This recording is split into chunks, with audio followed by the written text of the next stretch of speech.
출애굽기 30번째입니다. 원조질이라는 제목으로 말씀을 나누고자 합니다. 요즘에 인터넷에 뭐 이렇게 막 맛집 이렇게 찾아보면 떠오르는 막 단어들이, 연관 검색어들이 소문난집, 그리고 원조집, 또 대박집, 뭐 이런 단어들이 막 나와 있습니다. 그래서 원조집은 원조 논쟁이라고 막 말하면서 누가 원조냐라고 싸우는 사람들도 참 많이 있습니다. 음식집 같은 거 뭐 찾아보면 뭐 다 원조를 집어넣습니다. 원조. 그래서 원조면 좀 자기들이 맛있고 잘하는 집과 같이 보여야 되는데 원조라는 이름을 걸고도 원조보다 진짜 원조가 아닌 것처럼 하는 집들도 많아 사람들이 많은 또 실망을 안겼다라고 합니다. 그래서 뭐 댓글들을 보니까 원조집이 잘못됐다라는 것을 원래 잘못됐다, 조상도 잘못됐다 이렇게 적어놓은 사람들을 봤는데 뭐 그 원조가 일부러 하는 것이 아니라 그분들이 원조라는 게 가장 중심이고 핵심이고 이것이 시작된 아주 의미 있는 것이기 때문에 원조라는 단어를 씁니다. 그만큼 원조는 중요하고 좋은 것이죠. 그러다 보니까 이 원조를 쓰기가 참 조금 힘든 사람들은 그래서 조금 이름을 바꿨습니다. 우리 집은 대박난집, 우리 집은 소문난집, 그렇게 이야기를 합니다. 성경 안에서 원조를 참 많이 우리는 찾습니다. 성경에서 보면 원조라고 이야기하는 단어는 쓰지 않지만 여러분들 뭐 소위 말하는 그리스도인이라고 이야기하는 그 원조는 초대교회 신자들입니다. 뭐 모든 것들을 다 공유하면서 살았던 그들은 그리스도인이라고 부르고 원조 신자라고 부르는 사람들입니다. 그리고 또 우리가 보지만 뭐 일반 세계사에서 공부하는 성문법으로 가장 오래된 함무라비 법전 뭐 이야기를 하며 로마법이든 우리 뭐 여러 가지 이야기하던 법전들에 대한 이야기, 성문법으로 가장 오래된 법전은 소위 말하는 우리가 말하는 오늘 보여드리는 십계명이라는 것입니다. 물론 역사학자들이 말하는 함무라비 법전이 뭐 더 앞쪽이다라고 이야기하고 뭐 이렇게 이야기하면 몇 세기 전이다라고 이야기하지만 제가 보기에는 모든 문자나 모든 것들이 있기 전 십계명이라고 이야기하는 돌판에 새겨 박기 전부터 우리 하나님께서 이스라엘 백성들과 맺었던 언약으로 계속 유지된 것을 우리 하나님이 어떻게 합니까? 그들에게 이제 진짜 글로 돌판에 새겨주는 것이 십계명이긴 해요. 저는 그래서 원조 계명이 원조 성문법이 십계명이라고 말을 합니다. 원조라는 거 뭐 그렇게 다른 어떤 것으로 뭐 그 집이 대단하다, 뭐 원조가 뭐 엄청나게 중심이 된다라는 것보다는 원조는 가장 핵심이 되고 가장 진리가 되는, 어찌 보면 이 원조를 통해서 많은 것들이 확산되어지는 그런 일들을 만드는 게 원조라고 봐집니다. 그래서 이 원조는 십계명이라는 이 원조가 더 활력을 가지고 퍼져나가서 그것들이 잘 활용되고 있는 대박집과 같은 게 오늘 우리가 또 뒤쪽에 봐야 될 사랑의 이중계명, 우리 예수님이 계명을 압축해 주신 것이라고 봅니다. 오늘 본문을 통해서 우리가 원조집을 한번 발견하면서 이 원조 계명을 우리가 나눠보고자 합니다. 십계명은요 율법이라고 지어진 대표적인 계명입니다.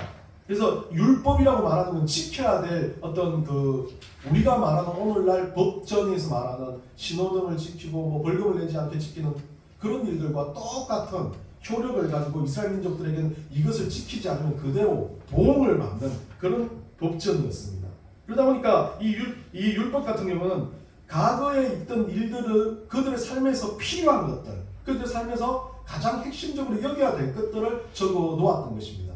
그렇기 때문에 오늘날 십계명을 여러분들이 암송을 많이 하지만 십계명을 그대로 뭐 내 부모를 공경하라, 이웃을 뭐 살인하지 말라, 간음하지 말라 이런 계명들이 딱 똑같이 우리가 가지고 있는 오늘날의 계명에도 흘러가고 있지만 이것을 가지고 계명처럼 생각하고 딱 뭐 법전처럼 이렇게 몇 조항으로 지켜내는 사람은 없습니다.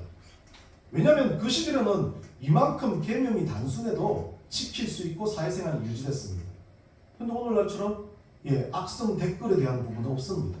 오늘날처럼 사람들에 대해서 여러 가지 다른 비방이나 뭐 서로 모독하는 뭐 그런 뭐라 그럽니까 이렇게 서로 해가지고 제가 하여튼 그런 범죄, 그래서 뭐 소송을 제기하고 뭐 이런 게 없습니다.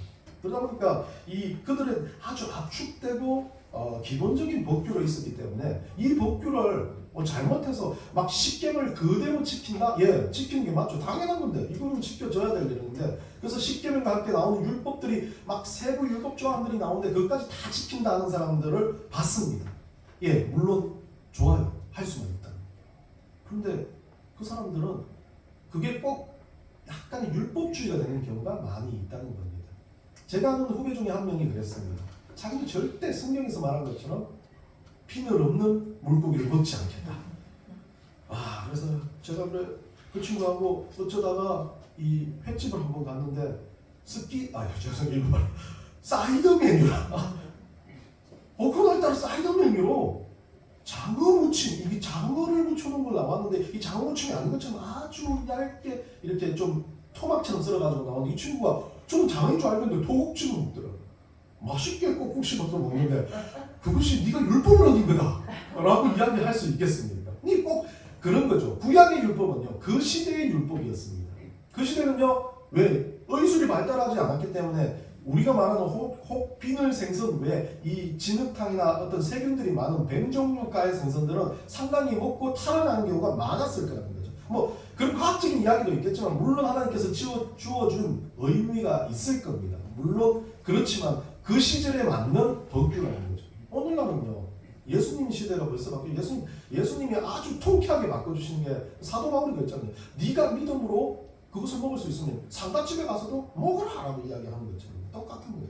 믿음으로 그것을 먹을 수 있고 받을 수 있는 모든 것들은 다 받아할 수 있고 다 문화의 한 요소로 이야기하는 겁니다. 그래서 오늘 십계명 원조집은 틀입니다. 틀. 이것이 가장 중심이 되고 핵심이 되는 틀이고 그 위에 많은 것들이 쌓여져 가서 법규들이 생겨나고 그리스도인의 양심으로 우리가 뭔가 거기에 쌓아가는 일들을 말하는 겁니다. 십계명의 그 전반전 이야기가 좀 길었는데 이 십계명이 우리만 갖고 있는 게 아닙니다. 천주교에도 십계명이 있고요. 불교에도 십계명이 있습니다. 그리고 그리스도 종교에서도 십계명이 있습니다. 그러면 다 적진 않았는데 천주교 한번 봅시다. 천주교 한번 비교해 봅시다. 쫙 좋은데 이계명이 빠져 있고요. 우리하고 똑같아요. 그리고 십계명이 우리하고 똑같아가지고 남의 아내를 탐내지 말라고 남의 전을 탐내지 우리는 이건 한 계명으로 묶었는데 얘들은 분리해 놓고 이계명만 자기들은 없앴습니다. 이계명이 뭡니까? 우상이죠. 우상에 대한 개념입니다. 이걸 뭐 유튜브에 나가면 또 난리 날 수도 있어요. 저쪽에서 왜 우상을 뺐냐? 왜 우상을 뺐냐? 나 왜 다른 신을 내게 두지 말라? 라는 그 우상을 뺀 이유가 여러 가지가 있을 겁니다. 예, 그 중에는 뭐 자기들이 가지고 있는 천주교가 약간 이걸 빼서 그런지 몰라도 우상이 상당히 약합니다. 자기들이 세운 것도 우상이고 상도 우상이고 어찌 보면 가지고 있는 우상의 개념들이 좀 많이 있기 때문에 그런가 아닌가라는 생각을 해보면서 예, 로마에 계신 그 바티칸에 계신 그분까지 우상이다 이렇게 이야기하기는 그렇지만 천주교의 개념은 뭐 2단이다 3단이라는 개념보단 이들이 가지고 있는 교리적인 강점에서 자기들도 스스로 알고 있다는 거예요. 자기들이 교리적으로 새겨놓은 그것이 어찌 보면 하나의 마찰이 될 수 있다는 생각에서 이 계명을 뺐을 거라고 저는 생각을 합니다. 제 생각입니다. 예, 어디 가서 막 그러면 이야기하지 마세요. 우리 목사님 그랬다 너희들 2단이다. 예, 조심스러운 게 2단 3단을 이야기하기보다는 우리 성경은 왜 끝입니까? 라고 이야기하는 거죠. 만약에 저기에다가 막 성모 마리아를 섬겨라 이렇게 했다면 진짜 2단이라고 말했을 텐데 이 그분들이 말하는 성모 마리아가 예수님을 모셨던 어머니이기 때문에 우리는 그들을 생각한다면서 그것이 아주 애매하게 이야기를 합니다. 그래서 뭐 그건 뭐 따지기 좀 그렇고요. 불교가 웃기게도 말을 하는 것들 중에 하나는 웃기지는 않습니다. 불교는 또 대단한 깊이는 있어요. 제가 말을 잘못 섞었습니다. 불교 웃기지 않습니다. 대단합니다. 1계명 살생하지 말 것, 2계명 도둑질하지 말 것, 3계명 음행하지 말 것, 4계명 거짓말하지 말 것, 5계명 술 사거나 팔지 말 것. 대단해요. 그냥 불교도 아주 마음에 들어요. 6계명 사부 중에 허물을 말하지 말 것. 예, 사부라고 말하는 건 이건 자기들이 4가지 뭐 부가 있는데 그건 제가 찾아보지 않았습니다. 7계명 나를 칭찬하거나 남을 비난하지 말 것. 우리는 불교 갔으면 다들 죄인 중에 죄인이에요. 8계명 재물이나 가르침을 베푸는 일에 인색하지 말 것. 우리 잘하고 있죠. 9계명 성내는 마음으로 상대가 참여하는 것을 거절하지 말 것. 이거는 뭐 사랑의 의미도 있고 십계명, 이 불교가 말하는 이 가장 중요한 십계명은 삼보를 비방하지 말 것. 이 삼보를 찾아봤는데 불보, 법보, 승보라고 말합니다. 불보는 진리를 깨친 모든 것이 부처님이라 그러면서 이것을 비방하지 마라. 우리가 부처가 될 수 있다는 걸 비방하지 마라. 법보, 모범이 되고 바른 부처, 어떤 삶에 대해서 모범 기준을 가지고 살아가는 것, 그에 대해서 비방하지 말고, 승보, 화합하고 깨끗한 부처, 이렇게 일치되는 마음들에 대해서 부정하지 말고 비방하지 말라라고 말을 합니다. 이들도 이들 나름대로의 율령과 율법처럼 자기들이 지켜야 될 것들을 이야기하듯이 모든 이런 법규나 계명들을 살펴보면 우리 십계명에서 파생된 것들이 참 많이 있습니다. 뺄 것은 빼고 넣을 것은 넣어가지고 만들어 놓았던 것 같습니다. 그래서 많은 천주교도 그렇고 많은 불교도 그렇고 많은 이 다른 종교들이 빼고 있는 유일하신 우리 하나님에 대한 법규, 이래서부터 우리가 말하는 사계명까지의 계명을 보면 이 계명은 상당히 우리에게는 어떤 강정적인 법규가 아니라 신앙이라는 믿음이라는 그 개념에서 꼭 우리가 알아야 될 것, 그리고 우리가 꼭 기억해야 될 것이기 때문에 우리가 오늘 이 십계명의 전반부를 나누어 보고자 합니다.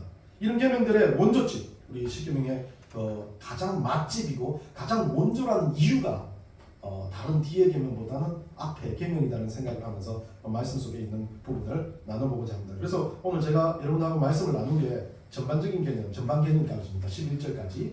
그리고 후반부 개념은 오른편에 제가 집어넣어놨습니다. 11절부터 17절까지. 그리고 사랑의 이중계명도 거기다 넣어놨으니까 말씀을 나누면서 같이 한번 보도록 하겠습니다. 3절에서 보면요, 우리 하나님 첫 계명을 이야기하실 때 너는 나 외에 다른 신을 내게 두지 말라라고 말합니다. 나 외에. 중요한 게 나 외입니다. 이 알파나라는 단어를 쓰고 있는데 알이라는 전치사 위에 가까이 곁에라는 단어를 써놓고 파나이라는 단어, 이게 원래 나 외라고 되어 있지만 이게 참 중요한 단어입니다. 파나임이라는 단어는 얼굴을 대명하다, 눈앞에, 얼굴 앞에라는 단어인데요. 이것이 상당히 중요한 건 우리 하나님 면전. 우리 하나님 면전은 어딘가요? 우리 하나님 면전은 모든 곳이라는 것을 편재하셨다라고 이야기하는 단어처럼 우리 하나님 계신 모든 것, 화장실까지, 목욕탕까지 다 우리 하나님이 보고 계신다. 그 면전 앞이라는 거죠.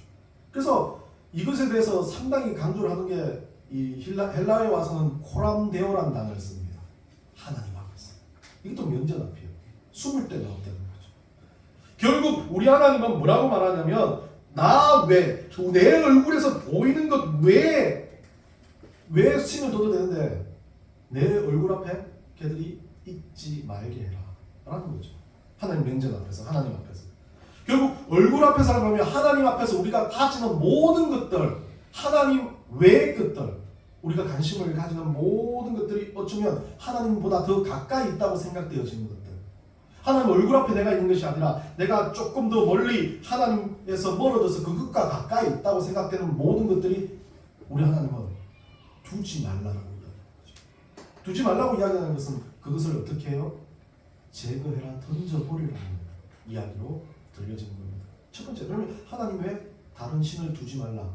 다른 신을 두지 말라는 건 쉽게 이야기하면 우리가 어떻게 해요? 하나님 면전 앞에 언제나 하나님 얼굴 앞에 있어야 된다는 이야기를 하는 겁니다.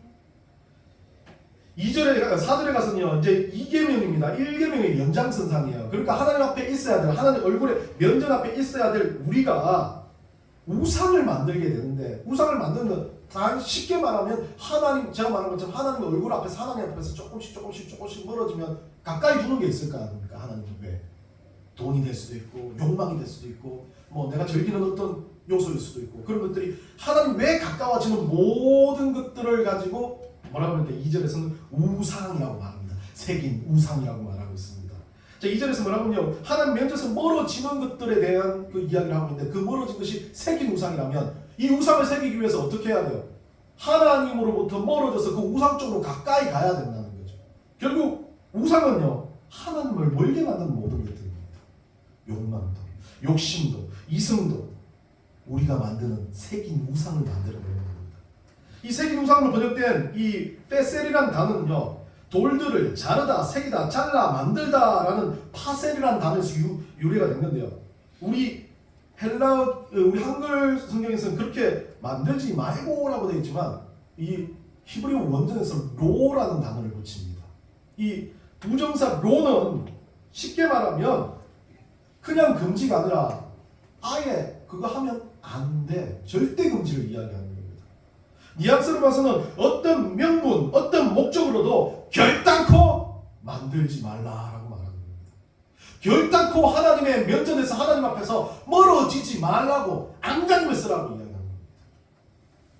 TV에 보면 가끔 우리 코믹 프로그램 같은 데 보면 서로 이렇게 막 튜브를 이렇게 밀고 튜브를 가운데 해가지고 양쪽으로 막 가가지고 저쪽으로 가서 그 사람을 잡으면 이기는 경기를 하지 않습니까? 이게 똑같은 겁니다. 우상이 내 뒤에서 당기고 있지만 우리는 그 튜브를 갖고 안간힘을 쓰고 막 땅을 파서라도 하나님 면전으로 하나님 앞으로 가려고 하는 노력, 그게 새긴 우상을 어떻게 해요? 만들지 않는 걸로 저쪽으로 가지 않기 위해서, 절대 저쪽으로 가지 않기 위해서 안간힘을 쓰고 있는 것을 로라고 이야기하시면 되는 겁니다. 하나님 외에 다른 우상을 만드는 것은 하나님 외에 하나님을 두려워하지 않고 하나님 앞에서 사는 인생이 아니라는 거예요. 하나님 두려워야 돼. 하나님 앞에서 하나님 앞에 가려고 막 안간힘을 써야 되고 하나님 면전 앞에 있기 위해서 최선의 노력을 하는 것, 그게 바로 우상을 새기지 않는 방법이에요. 야고보서 한번 봅시다.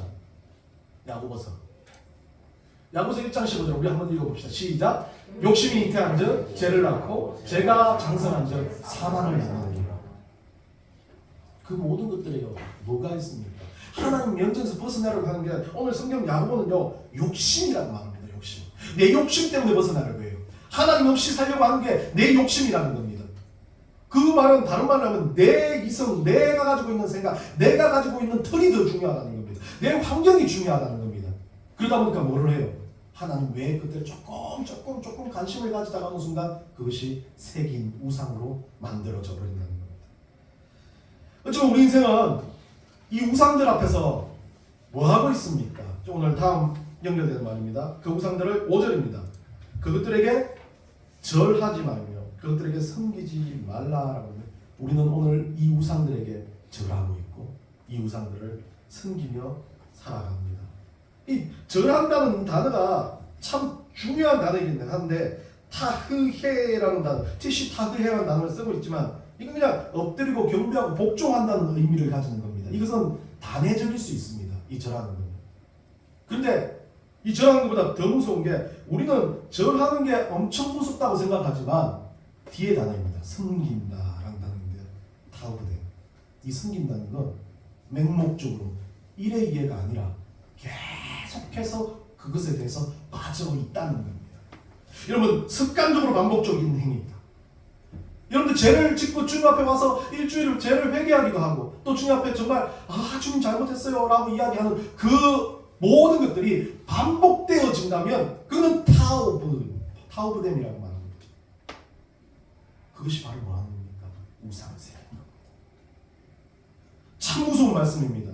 저도요, 하나님 말씀 듣기 위해서 성경 읽고 막 하기 전에 여러분들하고 약속했지 않습니까? 그래서 막 어쩔 때는요 3장 읽고 일주일 멍하니 설교 쓰다 보면 내가 설교가 안 읽었네 라고 생각을 해요. 그럼 그때 뭐합니까? 폭식하듯이 막 읽어냅니다.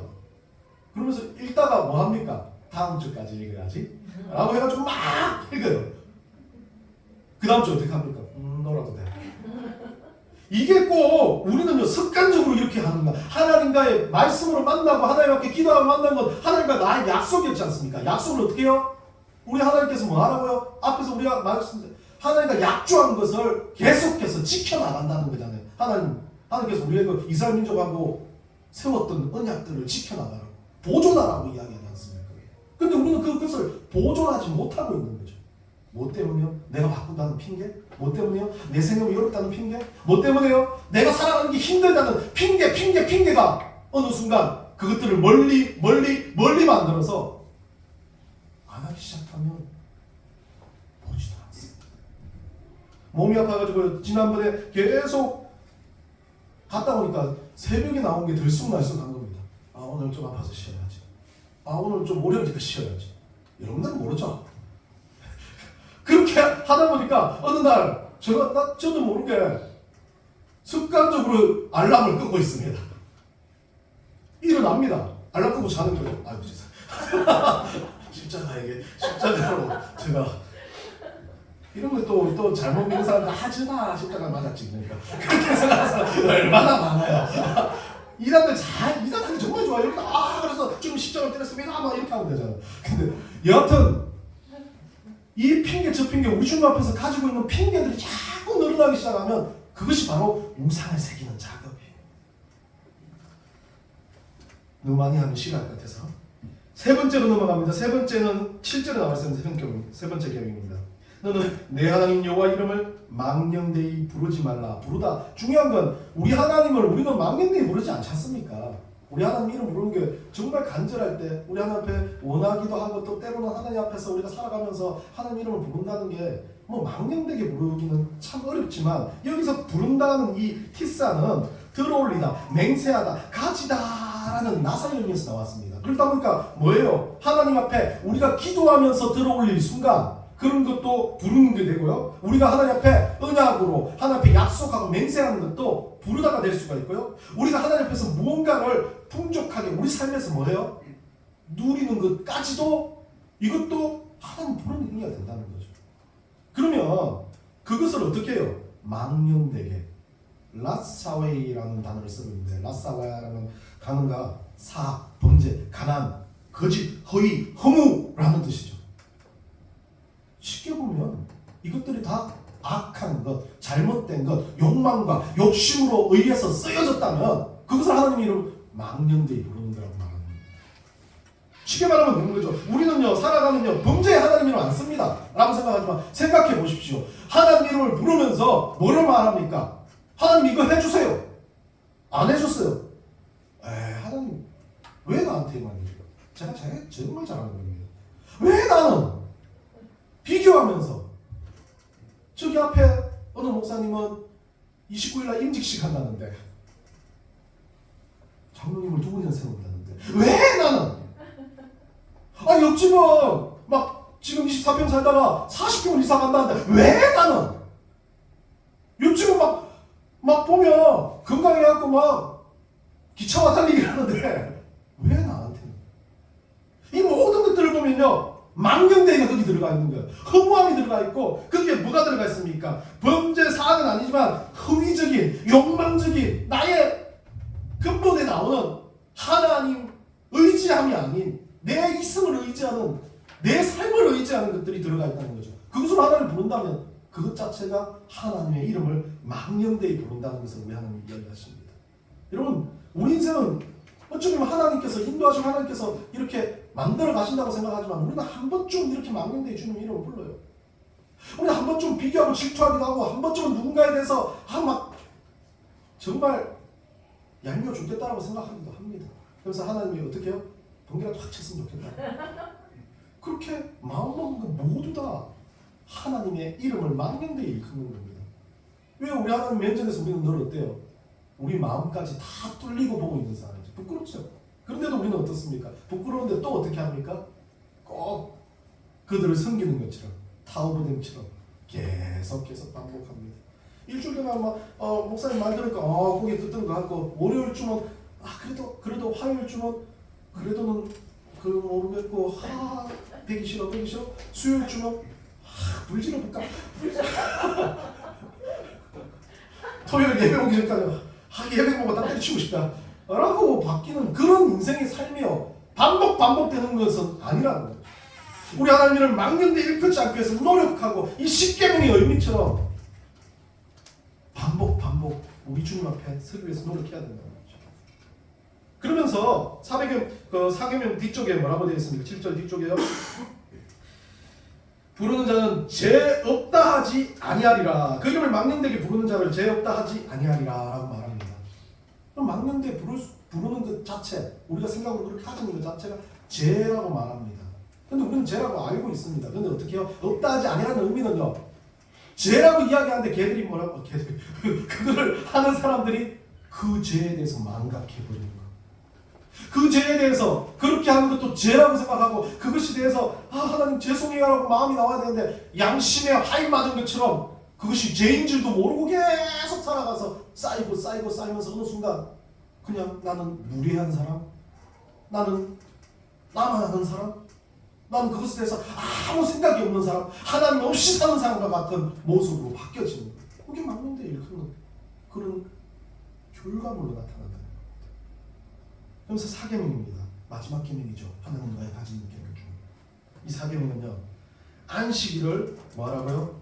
기억하여 거룩하게 지키라. 세 가지를 이야기하고 있습니다. 기억하고 거룩하게 지키라. 두 가지지만 기억하라, 거룩하라, 지키라 이 세 가지로 나누어져 있습니다. 그것을 거룩하게 하기, 거룩히 지키라는 그것을 거룩하게 하기 위해라는 뜻입니다. 지키라는 의미도 있지만 거룩하게 하기 위해서 안식일을 뭐라고요? 기억하라는 겁니다. 지키라는 의미를 우리가 너무 많이 쓰고 있습니다. 오늘날 교회들이. 그래서 막 주일 예배밤에 오면 제가 늘 이 말 너무 많이 해가지고 여러분들 잘 알지 않습니까? 천국에 가면 사다리를 타고 올라가는데 주일 예배밤에 빼면 사다리 한 편이 뚝 사라져가지고 점프를 해서 올라가요. 2주를 예배를 안 빠졌다? 신체적인 능력이 강해요. 확 점프해서 잡았어요. 3주를 안 빠졌다 지옥에 떨어져야 된다. 이렇게 이야기하는 목사님들 가끔 있는데 이게 꼭 천국 가는 사다리처럼 생각하는 게 아니에요. 이 안식일을 보면 뭐라고 되어 있습니까? 그것을 거룩하게 하기 위해서 안식일을 하나님이 쉬었던 그날을 거룩하게 하기 위해서 뭐 하라고요? 내 머릿속에 기억하라. 기억은 어떻게 하는 겁니까? 일주일에 한 번 예약해가지고 알람처럼 주일 예배 11시 30분 넥스 교회 앉아가지고 주님 기억해요 또 이걸로 끝나는 겁니까? 아닙니다. 기억을 하는 건 내 머릿속에 박혀있고 내 삶에서 그것이 자꾸 초초마다 소마다 막 생각이 나는 겁니다. 예, 제가 이런 이야기 잘 안 하려고 하는 거예요. 연애할 때 저는 또 한 명 제 싫어하는 울산과 서울에서 멀리 연애를 했습니다. 학교에서 새벽 기도를 할 때도 기억이 나고 채플 갈 때도 기억이 나고 아침 먹을 때도 기억이 나고 그래갖고 방기차 타고 내려가고 막 뭐 없으면 막 뭐라도 해가지고 꾸역꾸역 울산에 내려갈 의미를 막 만들려고 그래요. 내 머릿속에는 온통 그 사람만 기억했는데 왜 지금은 없을까? 죄송해요. 기억. 이거 색채해야 돼요. 이거 잘못했다. 있는다는 걸 생각 못했네. 기억한다는 그거예요. 계속 우리 하나님이 나도 생각을 하려고 하는 게 아닌데 하나님이 생각나고 거룩함이 생각나고 우리 하나님에 대한 거룩함이 내 머릿속에 막히고 또 막혀있는 거. 그것이 우리 하나님을 기억하는 겁니다. 안식일을 지키는 건 그 하나님을 기억하는 겁니다. 내 삶에서 내 순간에서 내가 핸드폰을 보면서 우리 아이들 잘하잖아요. 게임을 보면서도 하나님이 거룩하다는 기억이 나면 게임 좀 줄여야 되겠다고 생각나는 거 그거 맞지 않습니까? 내가 누군가에 대해서 좀 잘못을 했어요. 문제가 있어요. 그런데 그 사람 느끼지 못하지만 나는 좀 캥겨요. 내가 좀 잘못했나? 그게 거룩인 거예요. 아무것도 생각이 안 난다면 어떤 행위나 어떤 것에 대해서 아무런 간첩이 없고 우리 하나님이 아무런 간섭이 없는 것처럼 느껴지는 건 그게 거룩하지 않은 겁니다. 우리는 그래서 삶의 예배를 드리라. 모든 예배를 삶에서 드리라라고 공적인 예배를 출발해서 삶으로 예배를 드리라는 게 그거예요. 우리 하나님의 안식일을 우리 하나님이 안식했던 이유 7일 동안 창조하시고 우리 하나님께서 쉬시면서 우리에게 영광을 받고 그 쉬는 동안 재충전을 하는 것 영적인 재충전이 일어나는 것 그것을 본다면 우리가 하나님을 기억하는 모든 것이 재충전의 역사로 일어나진다는 거죠.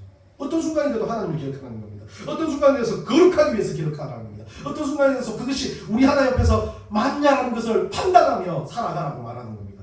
9절 10절부터는요 부연 설명입니다. 계속해서 우리가 말하는 일반적인 계명의 설명입니다. 이것은 읽고 한번 넘어가겠습니다. 옆에 한번 보시죠. 출애굽기 20장 12절에서 17절입니다. 우리 주보를 참조하시면 좋을 것 같아요. 주보 이쪽에 있습니다.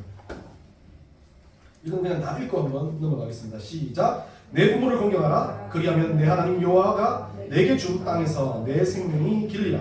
살인하지 말라. 간음하지 말라. 도둑질하지 말라. 내 이웃에 대하여 거짓 증거하지 말라. 내 이웃의 집을 탐내지 말라. 내 이웃의 아내나 그의 남종이나 그의 여종이나 그의 소나 그의 낙이나 물론 내 이웃의 소유를 탐내지 말라. 이 계명들은 우리가 지금 지키고 있죠. 율법이 아니라도 세상의 법규도 이런 것에 대해서는 아주 강력하게 조건까지 경범죄, 중범죄 막 이렇게 이야기해서 두고 있습니다. 이 윤리적인 법규입니다. 그래서 저는 늘 말했습니다. 우리가 그리스도인이라면 이것 위에 그리스도인의 윤리적인, 그리스도인의 양심적인 법규가 있다면 도덕의 법규에 우리는 있어야 된다. 이 부분을 기초로 지키고도 더 남들을 위해서 봉사하고 사랑하고 희생하는 그런 그리스도인 되어야 된다고 이야기를 했습니다. 그러면서 이 십계명이 원조집이었다면 이 십계명을 그 시절에 만든 계명이 아니라 예수님이 또 오셔가지고 예수님의 방식에 맞게 한 2000년 이상의 시간이 지났던 그 시기에 예수님은 이 계명을 아주 통폐합을 시켜버립니다. 그것이 바로 오늘날 말하는 마태복음에 나오는 사랑의 이중계명인데 밑에 한번 읽어봅시다. 37절부터 39절까지입니다. 마태복음 22장 같이 읽겠습니다. 시작. 예수께서 이르시되 내 마음을 다하고 목숨을 다하고 뜻을 다하여 주 너희 하나님을 사랑하라 하셨으니 이것이 크고 첫째 되는 계명이요 둘째도 그와 같으니 내 이웃을 내 자신같이 사랑하라 하셨으니. 예, 가장 강력한 법규로 오늘 제가 말씀드렸던 1계명부터 4계명까지 그 하나님과의 법규를 뭐로 바꿔버렸습니까? 방식 자체를 바꿔버렸습니다. 어떻게 안식을 그렇게 지키고 어떤 것에서 율법을 지키는 그런 형태가 아닌 가장 중요한 건 내 마음을 다하고 목숨을 다하고 뜻을 다하여 주 너의 하나님 사랑하라. 이것이 우리 하나님과의 계명이에요.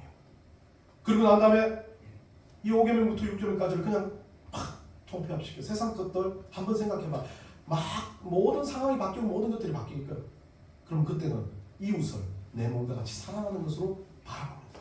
그럼 그 죄로 세상이 말하는 경범죄, 여러분들 솔직하게 노상방뇨 이렇게 말하잖아요. 노상방뇨 이성 있는 사람이 안 합니다. 다들 술 마시고 하고 그런 사람들이 하지 않습니까? 그리고 남한테 이렇게 길거리 가다 경범죄를 하는 사람들 보면요, 쓰레기를 버리는 사람 이런 사람들 보면요, 대부분 어떤 사람이냐면 교육을 잘못 받았거나 부모님이 교육을 잘못했거나 아니면 그 사람이 남에 대한 상대방에 대한 배려나 관심이 없는 사람이 그런 행동을 합니다.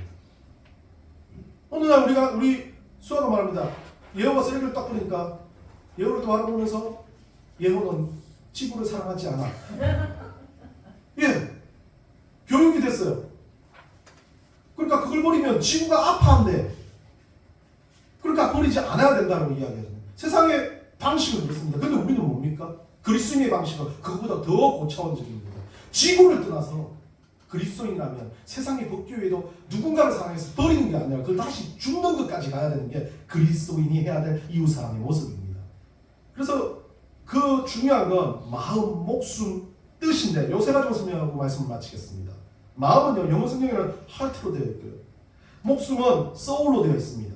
뜻은 mind로 되어 있습니다. 이 한글 번역에서 조금 애매하게 번역한 게 soul에 대한 번역인데 이 soul을 목숨으로 번역했다라고 합니다. 우리 개역개정에는. 근데 이것을 가지고 보면 혼신이라고도 이야기하고 여러 가지로 이야기하겠지만 이 한글 성경의 번역이 의미가 있다면 목숨이라는 의미도 상당히 중요하다는 거죠. 결국 그러면 가슴, 심장을 뛰게 하는 이 가슴으로 가슴을 다하고 내가 가지고 있는 삶이라는 목숨을 다하고 내가 가지고 있는 마인드, 뜻을 다해서 우리 하나님을 사랑하라. 이것도 똑같이 이웃을 사랑할 때도 그렇게 하라라고 이야기를 하는 겁니다.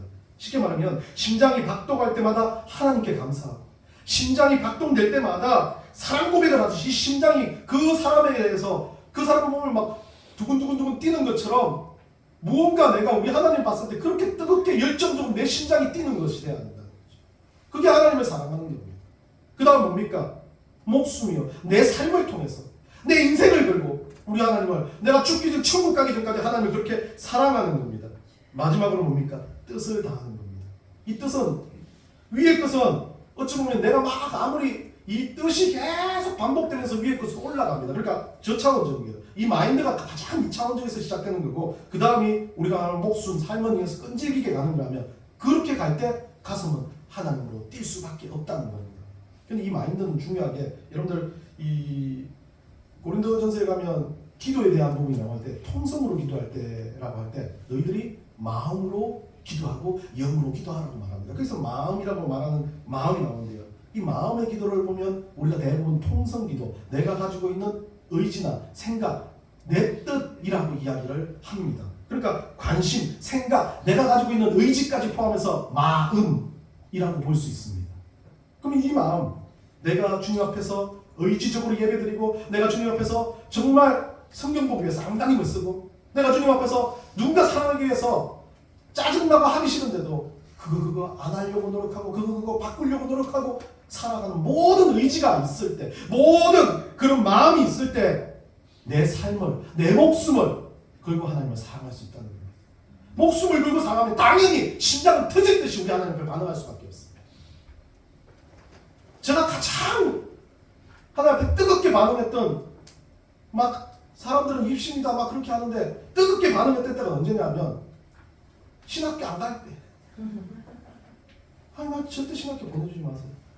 고신 앞에서 울면서 기도할 때 하나님 안 갈게 안 갈게 하는데 하나님이 가라고 했을 때, 가라고 했을 때 이거 어쩔 수 없이 가야 되겠네 했는데 그 안 가려고 했을 때 그 하나님 주시는 가라는 명령이 나에게 들어왔을 때 가장 심장이 뜨겁게 반응했던 거야.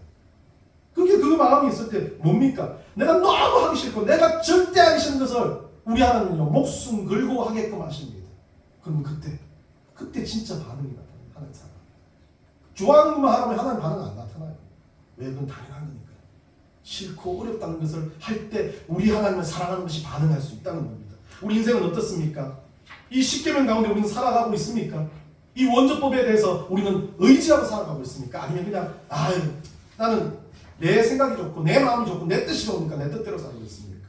우리는요 가슴으로 마음으로 우리 생각을 주님께 고정하고 살아가야 할 그리스도인을 기억하며 이 계명을 지키고 이번 한 주 고난주 이런 삶에 여러분을 위해서 피 흘리고 여러분을 위해서 죽으신 우리 예수 그리스도를 한 번 더 깊이 있게 생각하며 묵상하며 또 조용히 기도하는 시간들을 가지며 살아가는 여러분들 되시기를 간절히 축원합니다.